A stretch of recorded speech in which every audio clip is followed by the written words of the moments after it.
Well, hello there and welcome back to the HUL-IZR Fan Central YouTube channel, where today I do have a few collections of topics to talk about, similar to the video I put out yesterday before the Galatasaray game, where I ran through a load of transfer news and gossip. But in this video, I do have some done deals leaving Hull City, and then also a few bits of details surrounding the club after that match against Galatasaray, which we did win 4-3 against the Champions League side. Oh my lord. So we'll first get into the mediocre topics, and then at the end, stay tuned because we do have the big topic. If you have read the title, we have got our first transfers between our partner Shelbourne FC in Ireland. But first, Dukan Sinek. There were about 5 different offers for Dukan Sinek before he came to Hull City last summer, if we remember.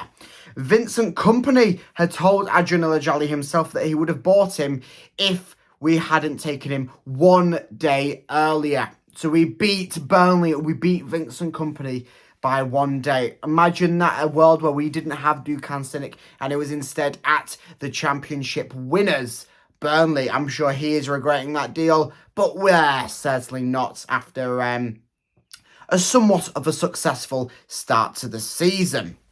So Ruben Vinagre, I believe that's how you pronounce his name. I have been doing my little bit of research, has reportedly arrived in England today to complete his Hull City medical ahead of his loan move to Hull City. That is coming from Sporting, not Porto, Sporting in Portugal. There is an article, but it's all in Portuguese, and I don't fancy sifting through it.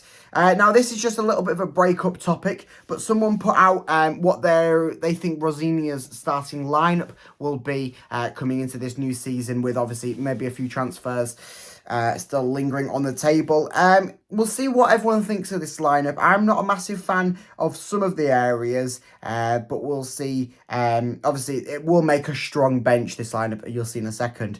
So the new goalkeeper in goal, I don't think that this person particularly likes Matt Ingram. Obviously, it's nice to have Matt Ingram there. As a backup is a strong option, but there is a high debate around the goalkeeper situation at the club at the moment, and I'm probably going to go in that in the video tomorrow, because there is a lot of stipulation coming around the club with pretty much a lack of goalkeepers. We haven't really had a goalkeeper drought in some time.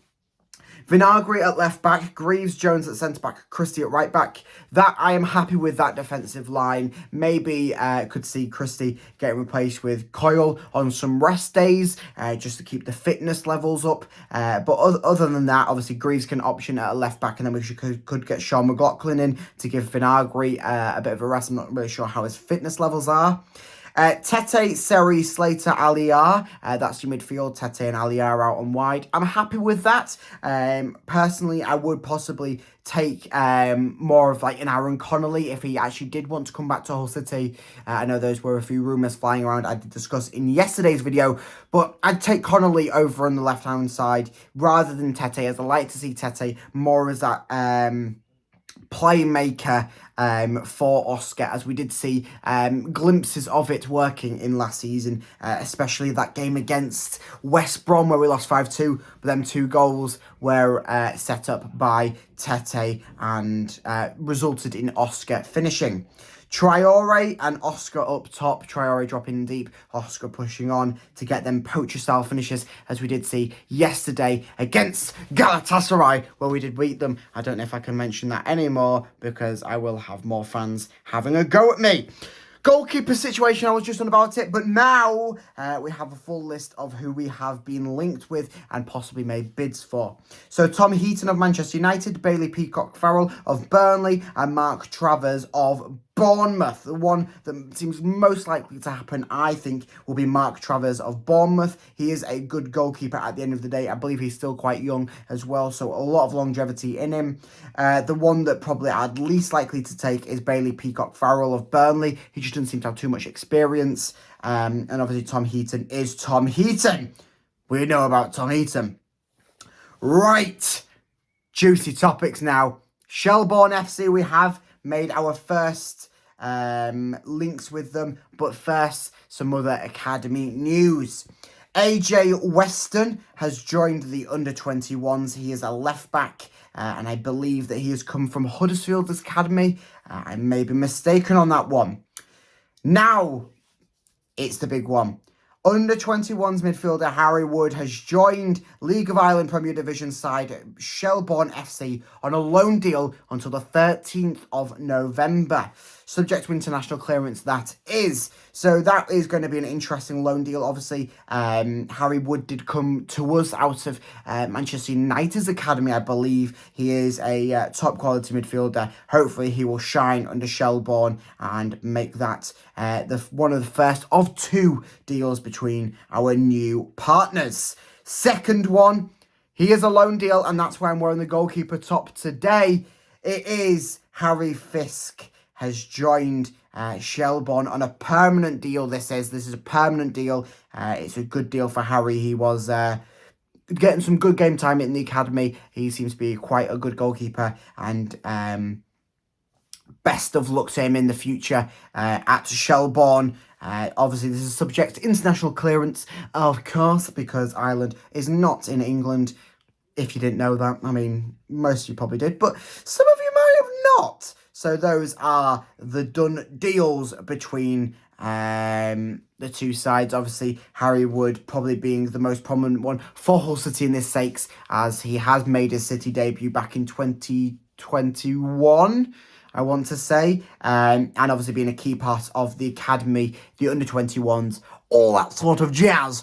He has been a key part of that. So it's nice to see some partnerships between Shelbourne actually coming into fruition. Obviously, the deal went through between Adjun and Shelbourne to make him a majority shareholder, and we knew that these deals would come. Obviously, we have been rumoured with a link to Roma. Juventus one fell through. Roma one seems to be still on the table, so we could see some of these deals happening in the reverse aspect, where a couple of Roma's academy players come over to Hull, and I wouldn't be too mad on that happening, as Roma have are pretty much the top side in Italy, or definitely one of the top ones in Italy at the moment.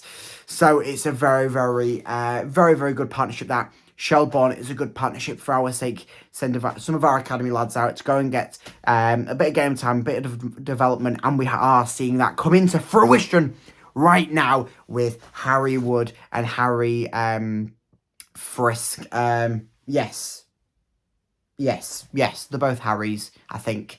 Fisk and Woods obviously coming back to us on the 13th of November. So we'll see, keep up to date on their loany details and all this sort of stuff, you know the stuff.